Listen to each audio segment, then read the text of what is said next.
Hi, I'm Woo Young Chung. I'm the producer for Track B.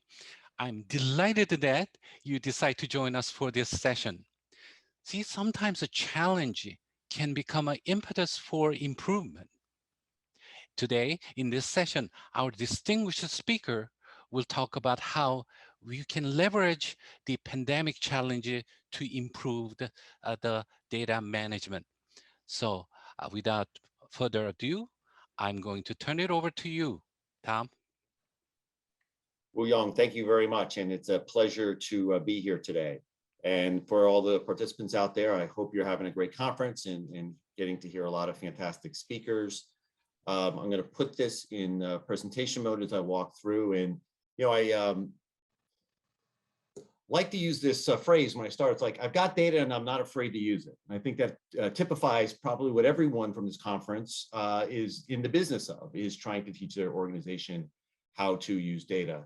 I am from the University of California Irvine campus. I'm not a professor, but I play one on TikTok. So you're not going to get let's just say, an academic speech. You're going to get a real world practitioner's speech from the standpoint of, as an organizational leader, what's my role? How do I think about this? How do I try to bring the conversation to the other parts of the organization? And what was interesting, Woo Young gave just a quick summary of what I wrote in the original abstract, which was the February timeframe. And there it was really about, we were in the midst of the pandemic. We had a lot of tremendous impact, as I'm sure most of you had, from the pandemic in terms of what it did to our enterprise in terms of adapting how we were operating. And I was trying at that time to make it the case for how it was an opportunity also to think about how we were going to be different post-pandemic, which is really hard as you're going through the changes and you're just trying to figure out how to get from the beginning of the week to the end of the week. But that it was a tremendous opportunity to think about how do we accelerate out of the curve, create competitive advantage, because we're getting to the new post-pandemic world before everyone else. What I realize is here we are at the end of July, and the world is very different. And so I feel like, hey, we have, and I'll share with you some of the examples how I think we have accelerated out of the pandemic curve. And I hope that your organization has been able to realize some of that too. It's, I think one of the things I realized was, and still realizing, it's not, the curve is lasting a lot longer. It's not kind of a curve and all of a sudden we're hitting a straightaway. This curve is going to hang around and there's going to be twists and turns and things that are going to implement over the next couple of years versus bursting out of the curve and into full speed. A lot of people say, well, you're a university. I mean, but actually we're a $3.5 billion business. When you think of all the things that are under what we call the mission of the organization, obviously we teach, we do a lot of education. We're a research university, roughly $600 million worth of sponsored research, both with governments as well as industry. We have a healthcare enterprise. More $1.5 billion of is basically patient care services that we deliver. And of course, we have a tremendous public service entity aspect being part of the land-grant university of the state of California. And so I like to tell people, it's like, when I came from industry, I've been with the university in a couple of different roles. So I have about 7 years here, but most of my time has been in the private sector and a lot of it in the healthcare industry.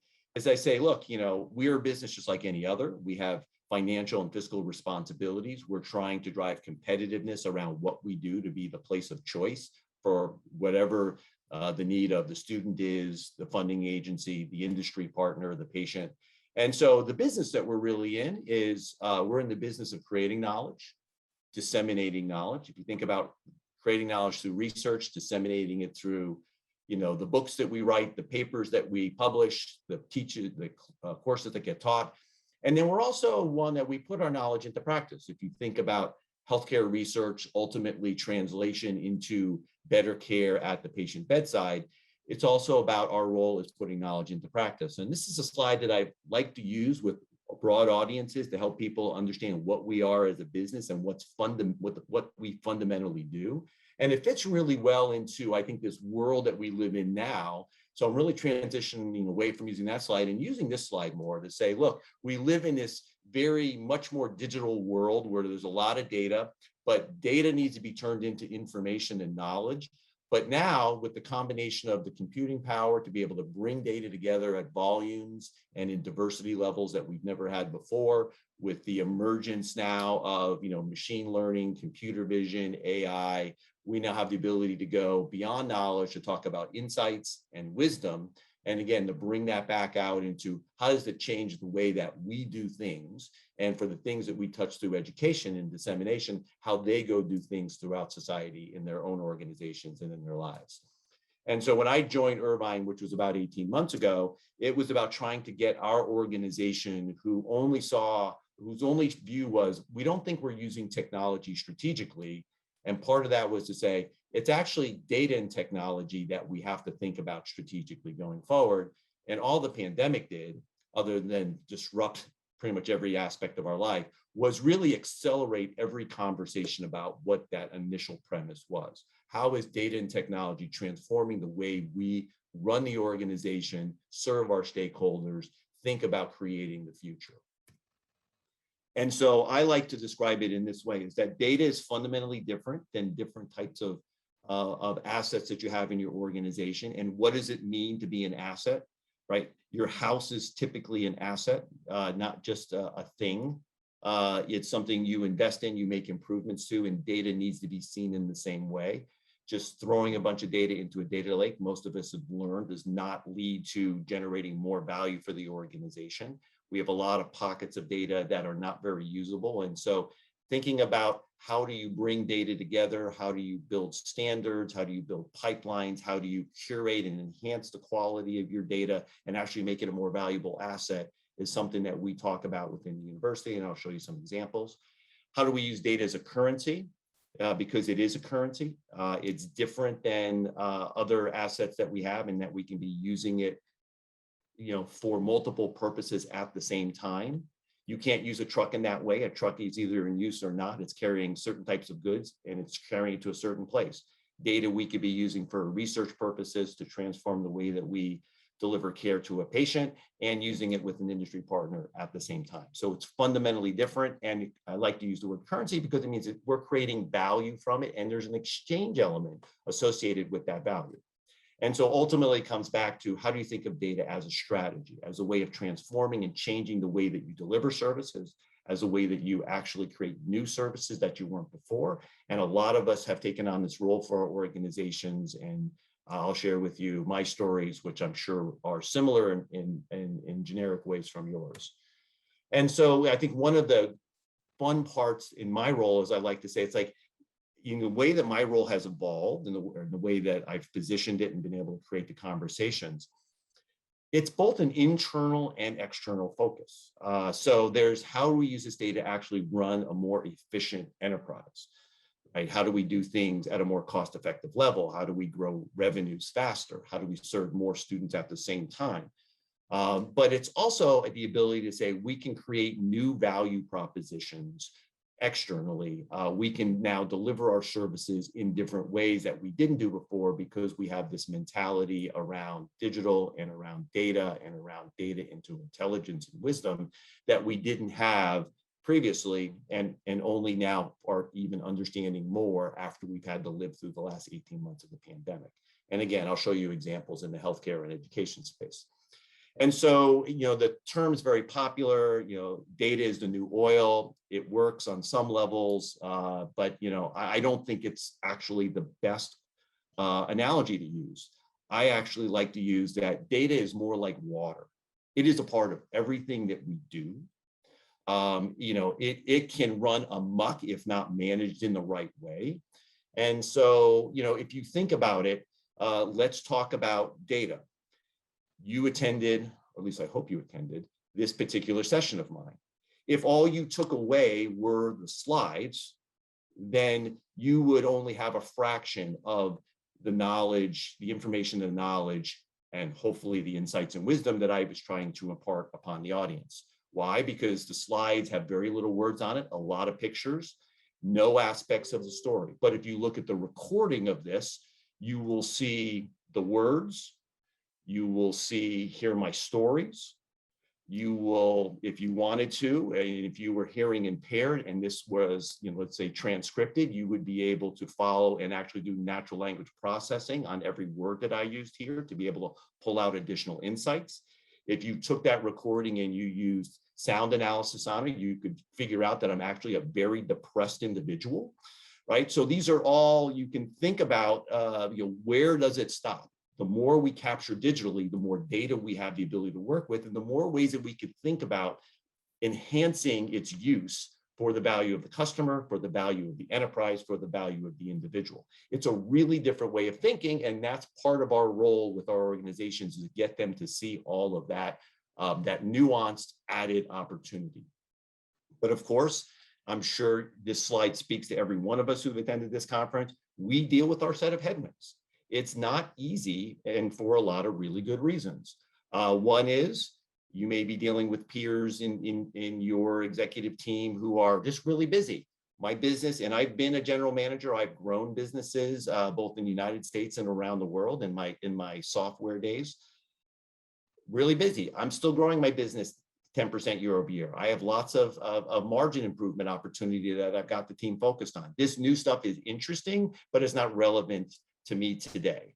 Yet we all know that at some point, and we've seen this with certain businesses already who are now struggling and shuttering their doors, if you allow the frog to boil to a certain point, there is a point of no return, right? So how do you get your executives to really understand that this is something that has to balance the short-term and the long-term perspective? I like to call it that we have a tendency to have old habits. I didn't call them bad habits. I just called them old habits. Data tends to be created in silos in our organization for specific purposes, around particular way systems were defined and deployed. And so, we've all had our journey of data warehouses, data lakes. Now the new thing is data fabrics, but we all deal with kind of compartmentalizing our data, which makes it difficult for us to really create that added value beyond its initial purpose. I love this slide because it really helps people, if I can get people to engage and talk about it, is if you think about data as water and you think about a house without gutters, water comes off the roof right into the ground and it never gets used. However, if I've got gutters, I can channel that water and maybe it still all just goes into the storm drain. Or maybe I use it to water the garden, or maybe I use it to feed the animals, right? So there's lots of other reasons if I just capture the data. And in the example I gave you around this particular session, we could look at the data just being the PowerPoint and we lose a lot of opportunity. Or if we think about the full scope of the type of data and the type of analysis and how we might use it, it broadens our minds to, we want to keep every digit, every bit we can, because we want to save it for the data. We figure out some way to use it, some way to combine it with another piece of data that might allow us to create some type of differentiated offer for our customer. The other thing I've learned, and through the School of Hard Knocks, and you probably have this perspective, but maybe didn't think about it in this framing. As you drive this new mentality, and really it's a change management role, there are different types of characters that you are asked to play, or different type of players within the teams that you have. And I like this because these roles are different. Sometimes we have people in our teams who are really good at certain aspects of this role, but they do require each a little bit of different competencies. And I like to think about both, what does the situation need? What's the organization pushing me into? And then if we are dealing with a team of people, who has what types of skills, right? So the activist is, nobody is paying attention to the topic. You're fighting for airtime. It's the pounding on the drum when nobody's listening. That's the activist, and sometimes we're asked to play that role. Or sometimes you have people in your organization, and again, this could be for any topic. Could be diversity, equity, and inclusion within your organization. You need activism. Evangelism is different. Evangelism is people are listening, people are looking to be educated, they're looking to be educated and sold on a vision. And so being the evangelist around a topic, which I think a lot of us get our roles created around the evangelism, which is we think we're missing an opportunity. And so we need a subject matter expert to help us figure out what does that need to be. Evangelism is a role we play, but that's different from the catalyst. The catalyst is the one who can marshal a set of people to come together in a coalition, define the initiative, and get it off the starting line. That's the catalyst. And the change agent is yet something even different again, because the person who can get it off the starting line and get it rolling isn't necessarily the person who can drive it to conclusion and make it a sustainable part of the organization going forward. That's the change agent. And in our work, all four of these come into play at different speeds and in timing. But these are four things that we, I think, instinctively have had to figure out how to do at different times, but also build organizations where we can rely on others within the organization, in our teams or throughout our organizations to play these roles. And so, I'm a big believer in grounding. And so grounding is just kind of that, give me a framework that I always kind of return to, right? For some people, it's maybe a certain philosophy or the 7 Habits of Highly Effective People by Covey. In this regard, I look always, and I just always have loved Kotter's 8 Steps to Change, or I like to call it 8 Steps to Progress, right? Because change is inevitable, but progress is not. And that I always come back with our initiatives, and it doesn't just fall for around data, but really about any topic that we might be driving. And I think about the sense of urgency. It's not just me. I've got to build, to be a catalyst, you got to build that guiding coalition of people, of willing people to say, we're going to step and we're going to push this into a new world. Who's creating and communicating the vision? How do you get off the starting line and empower a set of actions, right? So this is the framing that I use. And, I refer to it a lot in terms of, and I'll even bring it into team discussions, like where are we on this path, right? And these are not sequential. They're usually happening, multiple steps are happening at the same time, but it's a framing that I've found valuable. And so what we've done at UC Irvine is, we've built this concept to really kind of paint people and focus them on latching on, let's call it internal branding around what is this whole thing around data as an asset, a currency, and strategy. And I just now have built a, kind of a following around this thing called the Collaboratory. And the Collaboratory, it's nothing fancy other than a word that is kind of unique and different. And people say, well, what's that? That's the whole start of the conversation. But look, the Collaboratory is really about bringing data together, but not just data together, but data with people who understand the context around the data and bring into an environment where different subject matter experts can work together.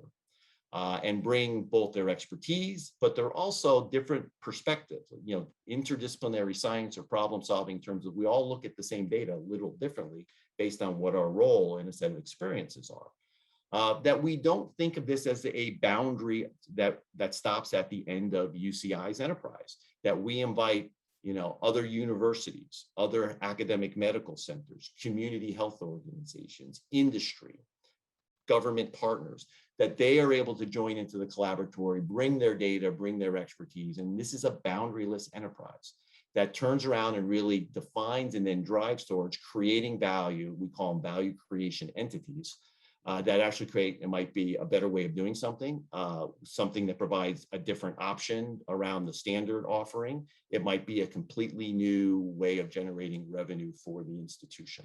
So this is something that we've just kind of, that I've used to drive the organization towards, what are we talking about when we talk about data as an asset, currency, and strategy? And one of the things that was really interesting for me, because, I see across all aspects of what we do within the enterprise. So if it's education related, I'm usually involved. If it's research, I'm involved. If it's what we do in patient care, if it's our outreach organization to industry or to our donor base, they bring me into the conversation and say, what's the opportunity? What we haven't seen yet? We built the Collaboratory into a playbook where it's genericized, that you think about your different stakeholders, you think about bringing together data and creating an environment for subject matter experts to work together and bring in who are your external stakeholders that you'd like to involve in the Collaboratory. And you then figure out your value propositions, your value creation opportunities. And so if I'll give you 2 examples really quickly. So the first one we launched, and it's a really hot topic in the healthcare space right now, is how do you start leveraging the data in health and healthcare to deliver better patient care and help people recover from disease or help people from getting disease in the first place. If you look today, data in healthcare is growing exponentially at about 35% year over year, while the percentage of data used in healthcare decisions is, based on what research you look at, somewhere in the 5 to 8% range. And data used by patients to help drive their own personal health decisions is less than 1%. So if you look at that, exploding data, very little actually coming to the benefit of the clinician and the patient, there's huge opportunities to do better in that space. And so what we said is, not only are we going to think about using that data, but we're going to really expand what we mean by health data. It's not just about electronic health records and medical images or genomics profiles that might be generated from the lab or from 23andMe, but it's about the Fitbit that you're wearing. It's about the Oura Ring. It's about the surveys that you filled out, right? It's about what the payers know about you and marrying that in. It's about unstructured data that talks about your family history. So we really have this very, very broad, expansive view of what type of data might we bring together? Because in today's world, the concept of reductionist thinking in healthcare is going out the wayside because we have the data and the computing capability to go beyond that, which gives us a chance to really think differently about both population health as well as personalized health. And this is not just a research exercise, though we're generating a lot of research opportunities. UCI was benchmarked as #3 in the United States for COVID patient outcomes. That's #3 in the entire United States and #1 in the state of California. When people say, how did you do it? We say, we used our data. So the 101st COVID patient that we had in the ICU was basically informed how we're treating that patient by the 100 patients that we took care of before that. Sounds really simple. As you all know, it can be very, very challenging actually getting to that level, but that's the opportunity. And certainly when you talk about where am I going to go for my care if I get really sick, that's a message that we took to the marketplace and is creating a differentiated point of view in terms of complex care in our regional market. So this concept of the Collaboratory is tied in directly into our healthcare strategy, which you think about how healthcare has changed. The percentage of virtual visits for ambulatory and primary care is kind of settling in, depending on the type of organization, 15 to 20% for some, and some are trying to push it as high as 40 to 45% for less complex patients. But it's now built into, we're not just doing virtual visits, but we're thinking those as data streams. How do we capture them? How do we analyze them? How do we build intelligence across the 10,000 that we might have seen over the last 3 months? We're trying to send patients home earlier. Let's call it hospital to home. So hospital to home basically is we want to get you out of the hospital bed and into the comfort of your own home to finish your recovery at home. Great for the patient, also great for the health system from a financial perspective. We might be sending you home with certain types of devices. Is that just a device that you're looking at, or is your care provider also looking at that data? Is it just going into the gutter, or are we analyzing that data and comparing that to maybe not just the patients that we have with a blood pressure cuff and a smart scale at home, but maybe everything within the University of California health system? We're analyzing that entire population and actually saying who has the most probability of having adverse event because of the trends that we're seeing in the data. We're talking about more mobile care at home. So instead of you coming to the urgent care facility, us sending a vehicle to your home in certain instances for certain types of patients. Very digitally enabled and certainly connected back to the healthcare system. And so this thing on the right called A3 or A cubed, which we call advanced analytics for AI, means every piece of digital data we're collecting, we're trying to hold on to. We're trying to build, structures in terms of understanding it. And then we're trying to build predictive algorithms to bring back as clinical decision support tools that may be for the clinician, it may be for the nurse, and it even could be for the patient. Okay? So it's the way that we kind of really build it into the business strategy, in this case for our healthcare enterprise. And of course, if you're building a new hospital, which we will be opening one in 2025, it's an opportunity to really rethink, what does a hospital mean in the year 2025? You don't want to build a hospital and find out that it's outdated the day that you open it. I can take the patient out of the center, put the student on our campus side into the center and saying, how different is it? This is why it turned out to be a playbook. A student comes with a set of experiences. More of those experiences are being now captured with a digital signal. It's about the learning environment. It's about the non-learning environment. It's about the services that they take advantage of while they're on campus. It could also be, though this can be controversial with some individuals, could be about where they go and where they spend their time. Do they take advantage of the recreation center and get exercise? Do they use the library? Are they on the meal plan, and do they seem to eat on a regular basis? There's lots of data signals that we could think about. And so we've launched a Collaboratory in the student success space. We call it Codis, and it's really built around the same concept. Aggregating a lot of data, thinking about the signal. This gave us an opportunity to talk about why wouldn't students have a single card that allow them to do everything that they do connected to UCI and even the surrounding areas just off campus where they go quite frequently. And can we deploy that, and can we collect the signals, and what can we do interesting, both from the standpoint of giving each student the opportunity to chart and own their own educational journey, as well as use that data for research when the foundations come and saying, and we really want to understand how first generation students do, why they succeed, why they fail, and how they close the gaps. Right. With this, we have lots of the same things that you do, which is, this is not just me talking, but there is a analytics coalition around student success that we pulled together. All of the main players on campus. We have everything from the steering committee who says, what's the vision, to the people who are working on data standards, data pipelines, and those types of things. Aggregating all the little butterflies of initiatives and aligning them around that kind of one vision of what do we think the future looks like for our students. And then, of course, no university is doing its job well enough if it's not thinking about tomorrow and creating the future. And so one of the things I'll be rolling out this fall, and actually rolling it out as a student competition, which I'm really excited about, which is, we all know what a Fitbit is.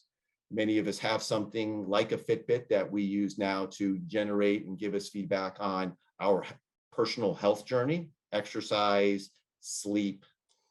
Maybe some of us track what we eat. Well, if we talk about the student and that each student should have the opportunity to generate their own personalized learning, learning goals, and that they want to get out of their experience at UCI, I like to say, well, who's going to come up with the concept of the educational Fitbit? And shouldn't that happen at a major research university where we could conceive it, we could prototype it, we could pilot it, we could publish around it, and we could be the first to give it to our students and give every student, regardless of what background they come from, the concept of a personalized learning journey to the goals that they set and that they get motivated and own and drive towards. I think this is the future. I'm a big believer in personalization and of one, and we're doing it more and more in healthcare. And now we've just translated that concept over to education. And guess what? A lot of digital signals, a lot of analytics, a lot of feedback to help people own their own journey. So in parting, a couple of other things I wanted to share with the group to hopefully stimulate conversation. Peter Drucker once famously said, when a subject becomes totally obsolete, that's when we make it a required course. I think when we think about what we're doing, and this conference is about chief data officers, I think, well, that's the title we're given. I think we're major change agents in our organization. I think it's about how we think about bringing the right conversation to the executive room, or Zoom room, as we've been doing for the last 18 months.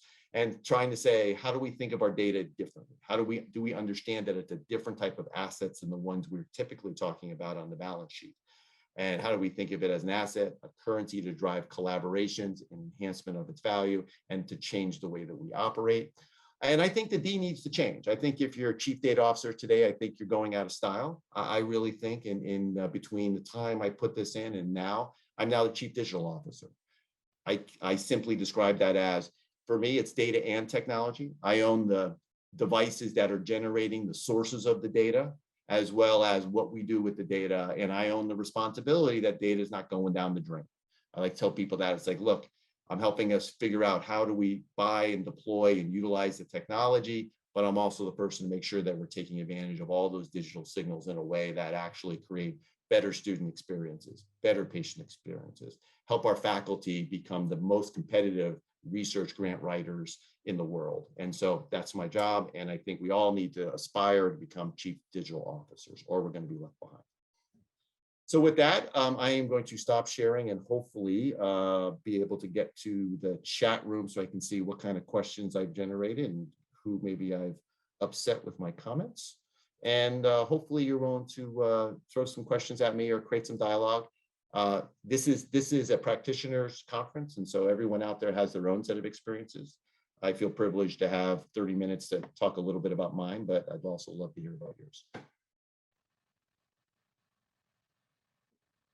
Wu Yang, I am done with the presentation part. Oh, hi. Sorry. Uh, so, thank you very much. I really enjoyed your the presentation, and I think if I may ask you a couple of questions. As you mentioned it, this is you are absolutely correct. This is a more of a practitioner-oriented the symposium, and we have many chief data officers and C-level officers and directors and so on attending this. In fact, they are the majority. I think about 60% or over 60% of people are the data leaders and CDOs.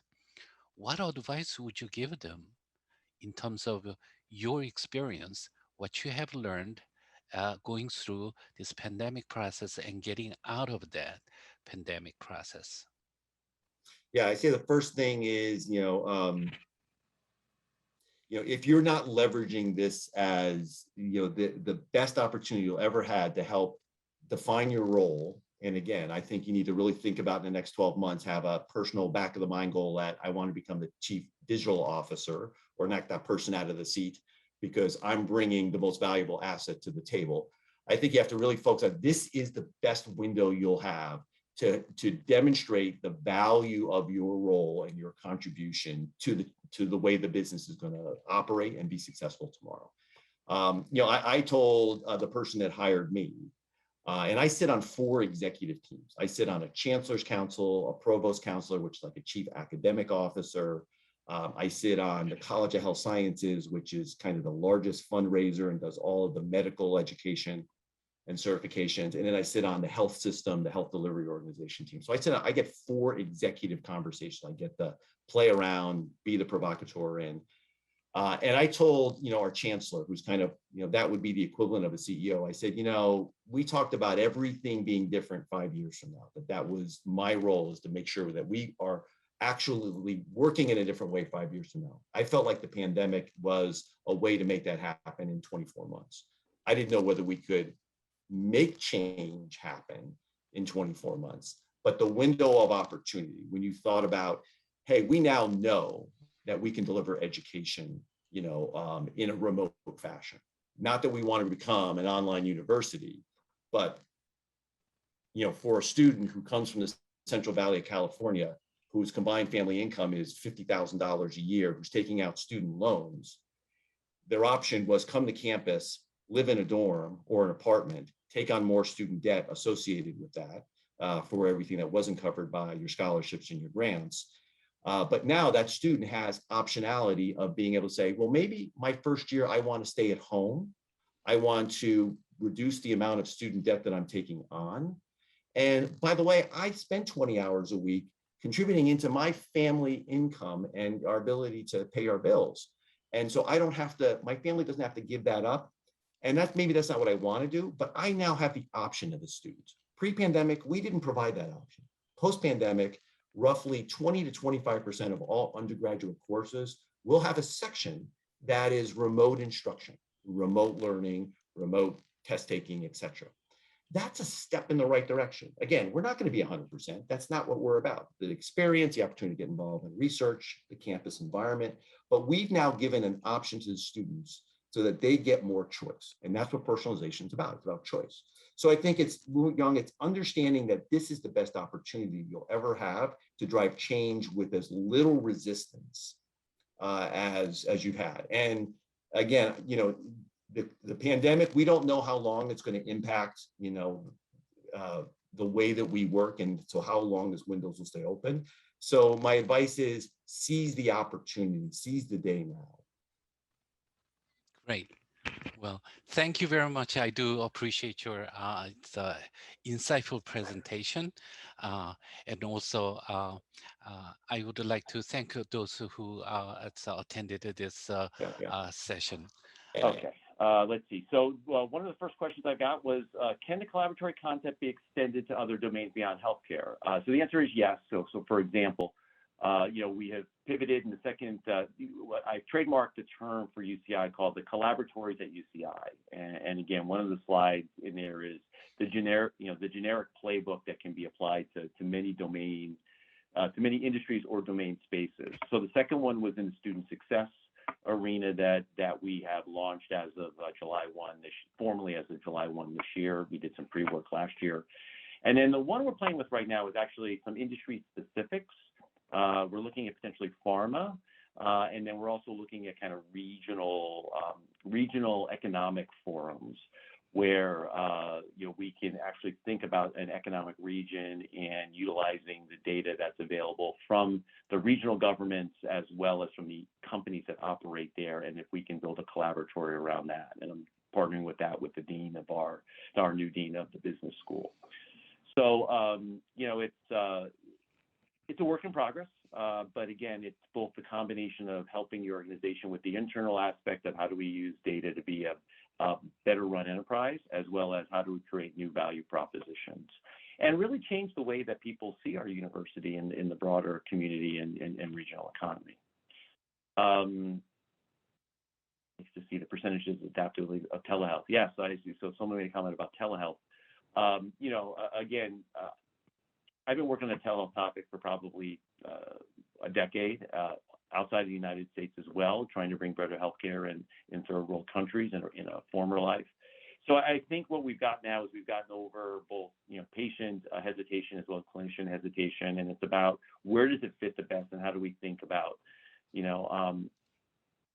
using it in the right setting for where it's best used, but it doesn't mean anywhere. The other thing is it can really help, and this is one of the things I'm working with right now, is think of telehealth as a way to provide next day healthcare interaction with the patient, between a patient and the doctor. And a perfect example is if you have ever personally or had a family member get a diagnosis of cancer, they don't want to wait 3 weeks to talk to a specialist, right? And our goal at UCI Health is they should be able to interact with someone next day. Obviously, getting in to see someone in person can be challenging, but an interaction to say, look, I've looked at your images, I've looked at your labs, here's kind of where we're going, wanted to kind of get the conversation started, here's some things you can do between now and when we can get you into the clinic. That's just a better patient experience, and given how our experiences are being shaped in other parts of life, healthcare has a long way to go to be able to be really patient-centric. And so we'll see a lot of change in this regard in the last few years, or excuse me, next couple of years. What digital advantage can be gotten out of the pandemic crisis? I think that's our role. I mean, you may have hit on the question that we should be asking ourselves and we should be trying to engage our clinical teams, our executive teams in. For me, it was about how do we not only think about new ways of educating students, but actually taking advantage of that there are now multiple modes of education so that every student, we maximize student success at a population level and provide each student kind of optionality on doing it their own way, right, or the way that works best for them. The concept of the educational Fitbit is about, and how do we give them control of the journey? How do we give them data in real time that gives them feedback in the same way that, I look at, I have my device of choices, I wear an Oura ring, and, I look at that and I'm like, man, I got 30 calories I'm supposed to burn to hit my goal for the day. So I go out and I take the dog for a walk, right? How do we put that mentality into the educational setting, which is something no one's done yet? And so I'm going to give it to the students and let them come back with concepts. I think we'll get some fun stuff. And I think I talked a lot about healthcare, but I think it's stepping about and thinking about your stakeholders, your value propositions, your competition, and saying, where do we have an opportunity to differentiate ourselves, right? Business is all about differentiation to create competitive advantage. I had a great CEO I worked for, and I worked on a healthcare medical device and diagnostics company, and I was running one of the software businesses, and I used to complain about the global competitors who I always felt like were better funded and had better sales teams and all of that. And she said, Tom, when you can't win the game the way it's played, change the game. And I just feel like the data, digital component of what's going on is a fantastic opportunity for you to engage your executive team in, if we don't like where we're at, how do we change the game? Right? I'm never going to beat, I worked with Philips. Right? We were never going to beat GE playing the game by GE's rules or by the standard rules. We had to figure out a way to change the rules of the game. Now that's not dishonest. It's just that the whole definition of competitive advantage is to tilt the playing field in your direction.